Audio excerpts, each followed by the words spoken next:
আপনাদেরকে স্বাগত জানাচ্ছি আমরা বামফ্রন্টের পক্ষ থেকে।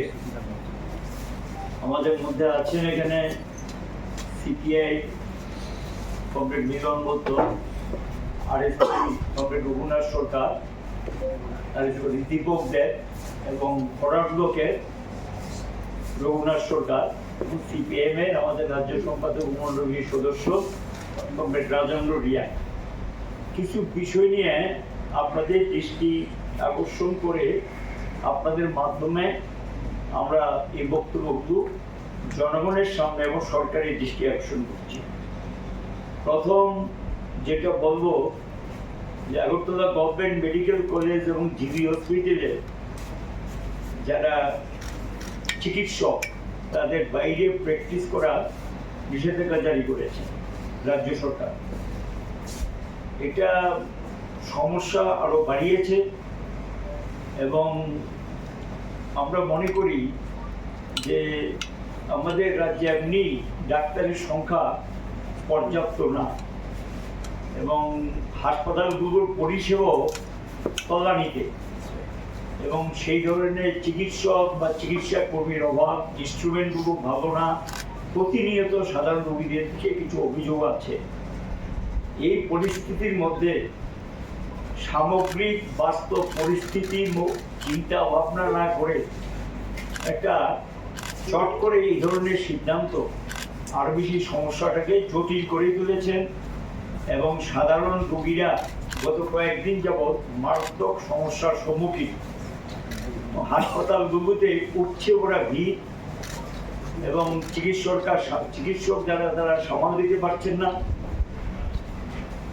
এটা ঠিক যে হাসপাতাল পরিষেবা যদি উন্নত হয়, স্বাভাবিক কারণেই রোগীরা বাইরে, যদি চিকিৎসকরা বাইরে প্র্যাকটিসও করেন, রোগী কিন্তু সেখানে যাবে না, হাসপাতালে যাবে, পরিষেবা পাওয়া যাবে।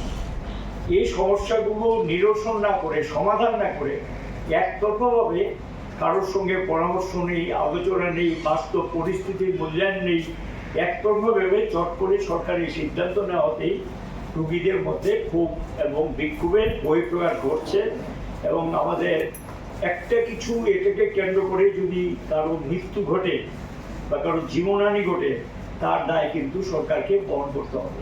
এবং আমরা সরকারকে অনুরোধ করব, বামফ্রন্টের পক্ষ থেকে পরিস্থিতি ইতিমধ্যে পত্র পত্রিকায় বিভিন্ন মাধ্যমে প্রকাশিত হয়েছে, রাজ্যবাসীও দেখছেন।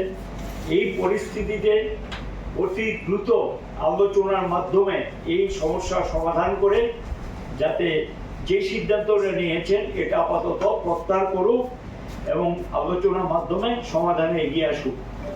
এবং চিকিৎসকদের বিভিন্ন সংগঠন আছে এবং যারা পরিষেবা নেন বিশিষ্ট ব্যক্তিরা, তাদের সঙ্গে পরামর্শ করা যেতে পারে, আলোচনা করা যেতে পারে। কারোর সঙ্গে কোনো আলোচনা নেই, একতরফাভাবেই সরকার এই সিদ্ধান্ত নিয়েছেন। আমরা বলবো এটা প্রত্যাহার করে স্বাভাবিক অবস্থাটা ফিরিয়ে আনবো। দ্বিতীয় যে বিষয়টা আপনাদের মাধ্যমে বলছি, বিদ্যুতের দাম বাড়ায়, এটা এই সরকার ক্ষমতা আসার পরেই এটা একটা অভ্যাসে পরিণত হয়ে গেছে। গত কয়েকদিন আগে আমরা লক্ষ্য করলাম কোনো বলা নেই, কোয়া নেই, কোনো কিছু নেই, চট করে বিদ্যুতের দাম বাড়িয়ে দিয়েছে। বর্ধিত মূল্যের মধ্যে যেটা মিটার রেন্ট একটা আছে, ফুয়েল চার্জ এটা প্রতিনিয়ত বাড়াচ্ছেন, ফুয়েল চার্জের নাম করে জ্বালানি খরচ নাকি বাড়ছে এটার নাম করে, এবং বিভিন্ন স্ল্যাবে যে স্ল্যাবগুলো আছে স্ল্যাবের মধ্যে বিদ্যুতের রেটটাকে বাড়িয়ে দিয়েছে। এবার যেটা করেছে, এগুলো বাড়িয়েও ক্ষান্ত নেই, ফিক্সড চার্জ তারা বলছেন নাকি হাউস টু হাউস তারা সার্ভে করেছেন এবং এটার মধ্য দিয়ে দেখা যায় ফিক্সড চার্জটাকে মারাত্মকভাবে বাড়িয়ে দিয়েছেন। এতে প্রতি গ্রাহকের উপর মারাত্মকভাবে এটা চাপ পড়েছে। যেমন ধরুন 1 কিলোওয়াটের রেট ধরেছে 70 টাকা। জেনারেলি যারা কনজিউমার ডোমেস্টিক তাদের ক্ষেত্রে গিয়ে এটা 3 কিলোওয়াট মিনিমাম হয়। যদি সেটা হয় তাহলে 210 টাকা তাকে দিতে হবে ফিক্সড চার্জ। কমার্শিয়াল দ্বারা সেখানে গিয়ে যদি 150 থেকে 200 টাকা করেছে রেট, এবং যারা 150 টাকা স্ল্যাবে পড়বে তাদের ক্ষেত্রে 450 যারা 200 টাকা পড়বে তাদের ক্ষেত্রে 600 টাকা ফিক্সড চার্জ দিতে হবে।